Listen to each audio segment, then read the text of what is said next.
हम देखते हैं ये 3 हाथ हैं, इन तीनों में क्या-क्या फ़र्क है। इस पहले हाथ पे देखेंगे ये हृदय रेखा यहाँ आकर कुछ ख़त्म सी हो गई है। दूसरे हाथ में हम देखेंगे ये रेखा लगभग गुरु पर्वत की ओर जा रही है और तीसरे हाथ में देखेंगे ये रेखा गुरु पर्वत तक पहुँच चुकी है। अब जो रेखा गुरु पर्वत तक पहुँच चुकी ये सर्वश्रेष्ठ है और जो गुरु पर्वत की ओर देख रही है ये सामान्य है और ये रेखा जो शनि पर्वत के नीचे यहीं रुक गई, इसको हम निम्न श्रेणी की रेखा बोलेंगे। इसी तरह अंगुलियों को देखेंगे, अंगुलियों का गैप इस हाथ में देखते हैं ये कनिष्क अंगुली है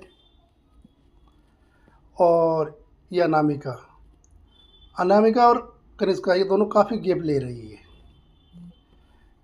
इस हथेली में हम देखेंगे ये उंगली जो गुरु की है, बृहस्पति ग्रह की, ये थोड़ी दूर जा रही है और इधर ये जो मरकरी बुध की है ये भी थोड़ी दूर जा रही है और सन और सर्टन ये दो उंगलियां पास पास आ रही है।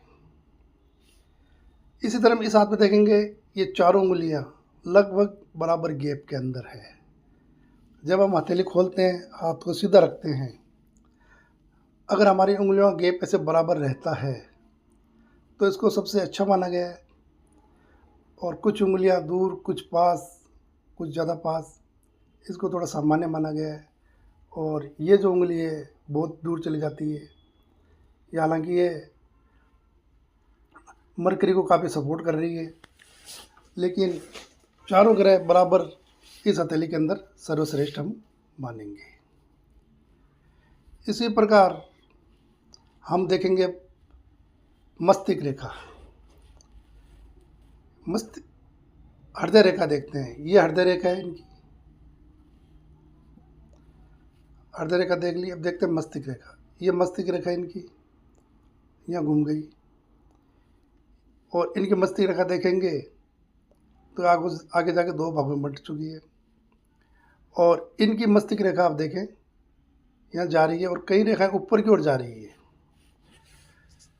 अगर किसी भी रेखा से जो रेखाएं निकलती है और उंगलियों की तरफ जाती है उनको ऊर्ध्व रेखाएं कहा गया है और ऊर्ध्व रेखा हमेशा हथेली के अंदर शुभ मानी गई है।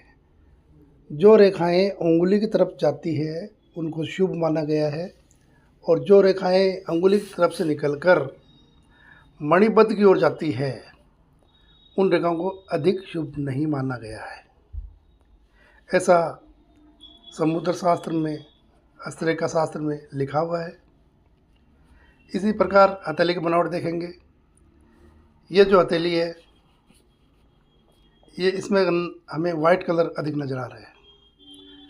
ये जो हथेली है इसमें रेड कलर अधिक नज़र आ रहा है और ये जो हथेली है ये मिश्रित रेड और वाइट, यानी कि एक तरह से बोलेंगे पिंक कलर लिए हुए ये हथेली है।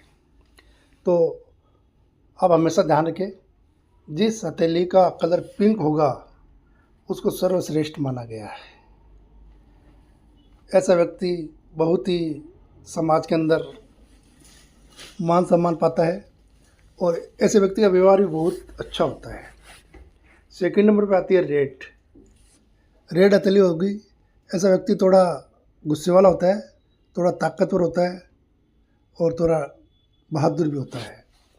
उसके बाद जो वाइट कलर अगर हथेली ले लेती है तो इसको एक सामान्य श्रेणी के अंदर हम देखेंगे। ये कोई विशेष प्रभाव अपने जीवन में नहीं छोड़ती है। आखिरी में हम देखेंगे अंगुलियों की बनावट।